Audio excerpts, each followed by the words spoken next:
മൂന്നാറിൽ നിന്നും മാട്ടുപ്പെട്ടിയിലേക്കുള്ള ജീപ്പ് സവാരി ഓരോ സഞ്ചാരിക്കും നൽകുന്നത് തികച്ചും വ്യത്യസ്തമായ ഒരു അനുഭവമാണ്. ആ കരുത്തുറ്റ വാഹനത്തിന്റെ മുൻ സീറ്റിലിരുന്ന് മുന്നിലെ കാഴ്ചകൾ തടസ്സമില്ലാതെ ആസ്വദിച്ച് എഞ്ചിന്റെ ഗർജനത്തിനൊപ്പം മലകയറുന്നത് സഫാരിയുടെ ആവേശം കൂട്ടുന്നു.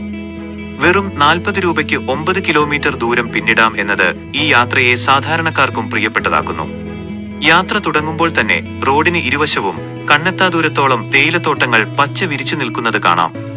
1870കളിൽ ബ്രിട്ടീഷുകാർ തുടക്കമിട്ട ഈ തേയില കൃഷി മൂന്നാറിന്റെ ചരിത്രവും ആ മലനിരകളുടെ ഭംഗിയും ഒരുപോലെ വിളിച്ചോതുന്നതാണ്. ഈ കാഴ്ചകളെല്ലാം അടുത്തറിയാൻ ഫോട്ടോ പോയിന്റ് മികച്ചൊരിടമാണ്. വെയിൽ തട്ടിത്തിളങ്ങുന്ന തേയിലച്ചെടികൾക്കിടയിൽ നിന്ന് ചിത്രങ്ങൾ പകർത്താൻ സഞ്ചാരികളുടെ വലിയ തിരക്ക് തന്നെ ഇവിടെയുണ്ടാകാറുണ്ട്.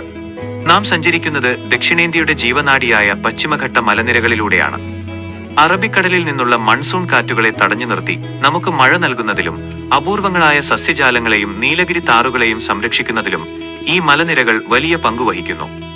ഈ വനങ്ങളുടെ ഭാഗമായ ചോലവനങ്ങളിലൂടെ കടന്നുപോകുമ്പോഴാണ് മൂന്നാറിന്റെ സ്വന്തം ഗജവീരൻ പടയപ്പയെ കാണാനുള്ള ആകാംക്ഷ തുടങ്ങുന്നത്.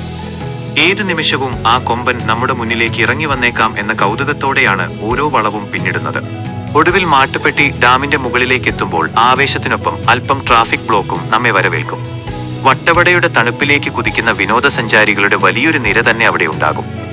മാട്ടുപ്പെട്ടി ഡാമിന് ചുറ്റുമുള്ള ആ വലിയ ജലസംഭരണിയും വെള്ളത്തിലേക്ക് ചാഞ്ഞു നിൽക്കുന്ന മരങ്ങളും തടാകത്തിലൂടെയുള്ള സ്പീഡ് ബോട്ട് യാത്രകളും കണ്ണഞ്ചിപ്പിക്കുന്ന കാഴ്ചകളാണ്. എങ്കിലും ഈ മനോഹാരിതയ്ക്കിടയിൽ റോഡരികിലും വെള്ളത്തിലുമായി ചിതറിക്കിടക്കുന്ന പ്ലാസ്റ്റിക് കുപ്പികളും കവറുകളും മനസ്സിനെ വേദനിപ്പിക്കുന്നു. നമ്മുടെ സന്തോഷത്തിനായി എത്തുന്ന ഈ മണ്ണിൽ നാം ഉപേക്ഷിക്കുന്ന ഓരോ പ്ലാസ്റ്റിക് മാലിന്യവും അവിടുത്തെ വന്യജീവികൾക്കും പ്രകൃതിക്കും വലിയ ഭീഷണിയാണ്.